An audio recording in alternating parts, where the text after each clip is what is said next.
क्या हाल है सबके। Welcome to C2C mentors once again. And I hope आप लोगों का प्रिपरेशन काफी अच्छा चल रहा होगा एंड सब लोग एफर्ट्स ले रहे हो इस टाइम पे। बहुत लोगों को रिजल्ट दिख रहे होंगे, कई लोगों को नहीं रिजल्ट दिख रहे होंगे, तो वो लोग अपना फोकस थोड़ा कैट से एक दूसरे एग्जाम्स पे शिफ्ट करना चाहेंगे, जैसे कि NMAT. NMAT is a very good exam अगर आप देना चाहते हो तो।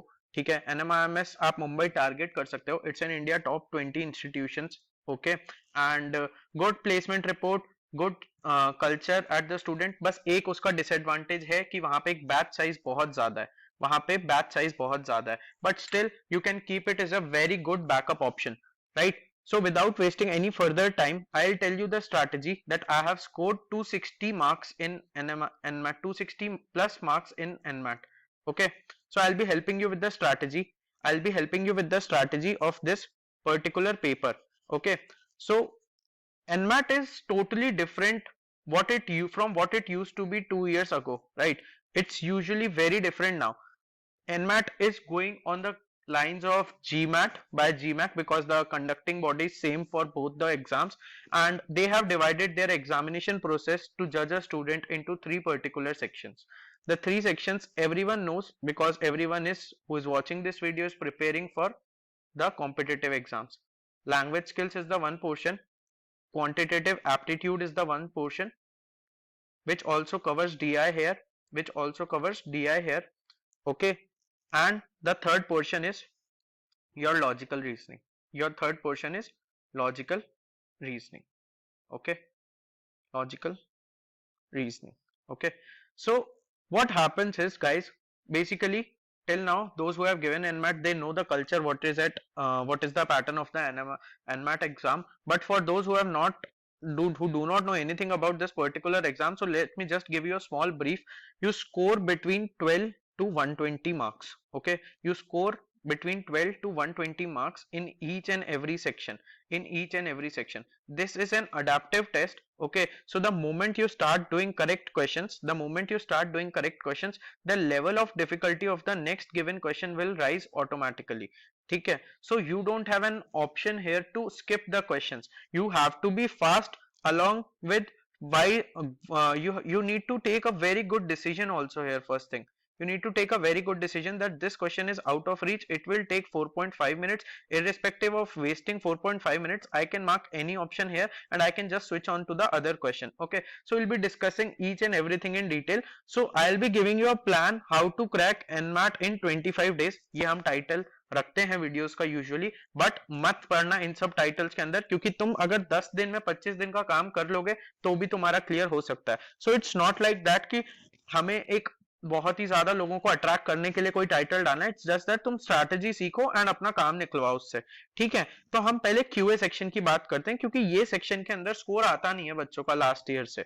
ओके, लोग तरस जाते हैं 75 प्लस देखने के लिए. इस सेक्शन के अंदर लोग तरस जाते हैं. ठीक है, तो हमें इसके अंदर करना क्या है बेटा, हमें सबसे पहले 5 चीजों का ध्यान रखना है. पहला है टॉपिक नंबर प्रॉपर्टीज का. इसके अंदर क्या टॉपिक है? नंबर प्रॉपर्टीज का पहला टॉपिक रहता है बेटा इसके अंदर. ठीक है, इसके नंबर प्रॉपर्टीज के बाद आपका जो दूसरा टॉपिक आता है बेटा, वो आता है आपका डीआई ग्राफ्स. ठीक है, डीआई ग्राफ्स एंड चार्ट्स. क्या आता है? DI graphs and charts. ठीक है बेटा, एक टॉपिक जो हर एग्जाम में इस टाइम पे कॉमन हो जाता है और मेजर सबसे ज्यादा पोर्शन भी घेरता है, वो है आपका अरिथमेटिक. ठीक है, वो है आपका arithmetic. Algebra and probability. Algebra and probability एक ये टॉपिक आप लोगों का हो जाता है. ठीक है, डीआई के केसलेट्स हम ऑलरेडी कवर कर चुके हैं. और एक टॉपिक जो इधर हॉट शॉट फेवरेट रहता है वो होता है डेटा सफिशिएंसी. ठीक है, यूजुअली डेटा सफिशिएंसी जो होगा बेटा, ये प्रोबेबिलिटी, पीएनसी, एल्जेब्रा, ठीक है, अरिथमेटिक और नंबर प्रॉपर्टीज, इन सब के अंदर से ही बनता है डेटा सफिशिएंसी का क्वेश्चन. ठीक है, तो हमारे पास क्या प्लान है बेटा कि अरिथमेटिक बेटा एक ऐसा टॉपिक है जिसको मिनिमम आप जितनी प्रैक्टिस करो उतना कम है. जितनी प्रैक्टिस करो उतना कम है. तो मैं आपको बताता हूं बेटा, आप दिन का है ना सिर्फ 50 क्वेश्चन टारगेट करो. दिन का 50 क्वेश्चन टारगेट करो. ठीक है, दिन के 50 क्वेश्चंस अरिथमेटिक के टारगेट करो और लगातार 3 दिन आप अरिथमेटिक करो अच्छे से. अरिथमेटिक के अंदर अरिथमेटिक के अंदर आपके पास बहुत सारे टॉपिक है छोटे छोटे, और यहाँ के जो क्वेश्चन होते हैं ना वो ऐसे होते हैं कि एक एक मिनट में हो जाएंगे। एक एक मिनट क्या, 30-30 सेकंड्स में ओरली करना चाहोगे तो वो भी हो जाएगा। प्रॉफिट एंड लॉस हो गया, टाइम एंड वर्क हो गया, SICI हो गया, ठीक है, SICI हो गया। SICI के बाद आपका कौन सा हो जाएगा बेटा, स्पीड टाइम डिस्टेंस हो जाएगा, फिर परसेंटेजेस आ जाएगा। तो ये सारे बेटा बहुत छोटे छोटे से टॉपिक हैं, आप इसके अंदर से 25-25 क्वेश्चन करते जाओ जो बेसिक एकदम बिगिनर लेवल के होते हैं, जो एकदम बिगिनर लेवल के होते हैं। C2C स्टूडेंट्स को एक्सेस है पोर्टल का, C2C स्टूडेंट्स को एक्सेस है पोर्टल का, वहां पे आप लोगों को क्वेश्चंस हैं काफी प्रैक्टिस करने के लिए। तो बिगिनर और मीडियम लेवल के अंदर खेलते रहो, और जितना खेल सकते हो खेलो इसके अंदर, ठीक है, जितना खेल सकते हो खेलो इसके अंदर। 3 दिन आप अरिथमेटिक पे अच्छे से फोकस करो, 3 दिन आप अरिथमेटिक पे बहुत अच्छे से फोकस करो कि अरिथमेटिक के सारे टॉपिक्स का बेसिक तो आप लोगों को पता चल जाए, ठीक है। 3 दिन के बाद आप एक दिन पूरा नंबर प्रॉपर्टीज देखो, बुक में कैसा दे रखा है, या हमारी बुक जो हम देते हैं उसके अंदर नंबर प्रॉपर्टीज कैसा दे रखा है, उसको रिवाइज करो, और उसके भी एक दिन में 50 क्वेश्चंस कर लो, 50 क्वेश्चंस कर लो एक दिन के अंदर, ठीक है। बात रही एल्जेब्रा एंड प्रोबेबिलिटी की, एल्जेब्रा एंड प्रोबेबिलिटी और PNC, यहाँ पे भी बेटा आप 3 दिन ले सकते हो, यहाँ पे भी आपको 3 दिन का एडवांटेज दिया। आप बेटा एल्जेब्रा अच्छे से करो, ठीक है, एल्जेब्रा अच्छे से करो। क्वेश्चंस क्वेश्चंस 50 क्वेश्चन का वही टारगेट रखो डेली बेसिस पे, 50 क्वेश्चन हो गए तो समझ जाओ आज का टारगेट कंप्लीट हो चुका है क्वांटिटेटिव एप्टीट्यूड का, क्वांटिटेटिव एप्टीट्यूड का आज का टारगेट कंप्लीट हो चुका है, तो इसमें आपको कोई स्ट्रेस नहीं आएगा। एल्जेब्रा के अच्छे अच्छे क्वेश्चंस कहाँ मिलेंगे सर, बेटा आपको पता होना चाहिए कि अभी तक बिगनर मीडियम लेवल वाली बुक्स जो है ना उसके अंदर भर भर के क्वेश्चंस है, और उस वही लेवल है एनमैट का। NMAT is a speed based exam, NMAT is a speed based exam, वहां पे आपको स्पीड अच्छी रखनी है। दैट मींस कि क्वेश्चन वहां पे इजी आएगा, बस फटाफट उसके फॉर्मूला में वैल्यू डालो आगे निकलो, फॉर्मूला में वैल्यू डालो आगे निकलो। एल्जेब्रा प्रोबेबिलिटी के ऊपर भी आप 3 दिन दीजिए, ठीक है। तो अभी तक आपके दिन का काउंट हो गया बेटा 7, दिन का काउंट कितना हो गया बेटा, 7 हो गया। 7 के बाद आपको DI ग्राफ और चार्ट बचा है, इसकी प्रैक्टिस करो दबा के 3 दिन, 3 दिन इसकी प्रैक्टिस करो दबा के, कोई टेंशन वाली बात नहीं है, ठीक है। इतने DI के क्वेश्चन कम से कम ना करते हो बिना 150 175 क्वेश्चन सॉल्व कर दो DI के। मतलब इसके अंदर अगर मैं मानूं कि एनमैट में जैसे 4 या 5 क्वेश्चन आ जाते हैं एक सेट में से, तो 5 क्वेश्चन के अंदर से आपको मिनिमम से मिनिमम कम से कम ना करते हुए भी आपको 35 सेट सॉल्व करने चाहिए बेटा मिनिमम, ताकि हर एक वैरायटी कवर हो पाए, हर एक वैरायटी कवर हो पाए। बेटा कंटेंट के लिए आपको क्या करना है, C2C मेंटर्स को सब्सक्राइब भी करना है पहली चीज तो, और साथ में सब्सक्राइब करने के बाद आपको इस वीडियो को एक थम्स अप भी देना है, थम्स अप भी देना है। छोटी छोटी वीडियोस आती जाएंगी, उनको देखते जाना, थोड़ा बहुत हेल्प होता जाएगा। LRDI की सीरीज अच्छी लग रही है तो उसके लिए प्लीज एक लाइक करो, और ये स्ट्रैटेजी वीडियोस और देखना चाहते हो तो इसके लिए भी लाइक करो। 3 यहाँ पे और 3 दिन ऐड हो गए, तो सर ये तो टोटल हमारा हो गया 10 दिन, 10 दिन हमारे लग गए सर। और एक टॉपिक फिर भी हमारा रह गया डेटा सफिशिएंसी। डेटा सफिशिएंसी बेटा एक ऐसा टॉपिक है जहां पे जब तक आप पुराने सारे टॉपिक्स नहीं कवर करोगे ना, जब तक आप पुराने सारे टॉपिक्स नहीं कवर करोगे ना, तो you won't be able to solve data sufficiency का क्वेश्चन। डेटा सफिशिएंसी के चाहिए तो मैं 1-2 वीडियोस बना के डाल दूंगा, तो उसको देख लेना, अपने आप थोड़ा सा फायदा मिल जाएगा उसके अंदर, ठीक है। तो आपको 11 दिन तक इसका QA करना है, अच्छे से प्रैक्टिस करो। अगर आपने डेली बेसिस पे 50 क्वेश्चन करे ना, तो ये 550 क्वेश्चन होते हैं। ढंग से सुनो, 550 क्वेश्चन होंगे, 5। और मैं कोई प्रिडिक्शन नहीं दे रहा हूं कि कट ऑफ ये जाएगी, कट ऑफ वो जाएगी, मुझे नहीं पता कट ऑफ क्या जाएगी, मैं कट ऑफ के हिसाब से कभी प्रिपेयर नहीं करवाता। आप ये देखो कि आप मैक्सिमम अपना एफर्ट कितना डाल सकते हो, आप ये एफर्ट डालो कि आपके हक में आउटपुट आए, दैट्स इट। तो 11 इंटू 50 करोगे तो बेटा 550 हो जाता है, क्वेश्चंस 36 आएंगे। अब 550 क्वेश्चंस की अगर प्रैक्टिस करके जाओगे तो कितना कम चांस है बेटा कि आपका कोई क्वेश्चन ना करा हुआ, आपका कोई क्वेश्चन ना कराओ। बट आपको ये 550 में से अगर आप एक भी क्वेश्चन कम कर रहे हो तो बेटा कहीं ना कहीं अपने साथ ही गलत कर रहे हो, कहीं ना कहीं अपने साथ गलत कर रहे हो बेटा।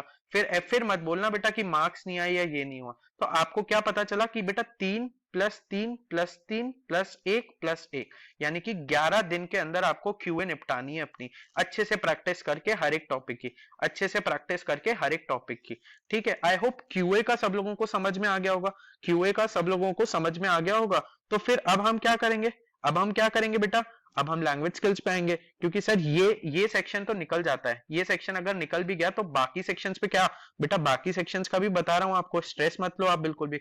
इसका मेजर पोर्शन बेटा RCs रहेगा, किसी को 2 आते हैं, किसी को 3 आते हैं, वो तुम्हारी किस्मत है तुम्हें कितने आते हैं। ठीक है, ये आरसी वो आरसी होते हैं जो हमारी क्लास के अंदर हम 4 मिनट में सॉल्व करने को सिखाते हैं। ठीक है, क्लास में हम सॉल्व करना सिखाते हैं, जो केतन सर स्पेशली जो पूरे वर्बल के मतलब प्रॉपरली बच्चों को गाइड करते हैं। और तुम लोगों ने नोटिफिकेशंस भी देखी होगी कि किस तरीके से हम लोग बच्चों के रिजल्ट्स लाते हैं और उसको पोस्ट करते हैं कि बच्चे मॉक्स में कितना अच्छे से इंप्रूव कर रहे हैं। बेटा बच्चा वही इंप्रूव करेगा जो एफर्ट लेगा, जो ये क्रिप करेगा ना कि कहा मेरा तो स्कोर इंक्रीज नहीं हुआ, कुछ भी नहीं पढ़ाते हैं ये लोग, तो बेटा उसके कहीं ना कहीं एफर्ट में कमी होगी, उसके कहीं ना कहीं एफर्ट में कमी होगी, वरना ऐसा नहीं हो सकता कि जो एफर्ट ले रहा है वो इंप्रूवमेंट नहीं देख पा रहा है।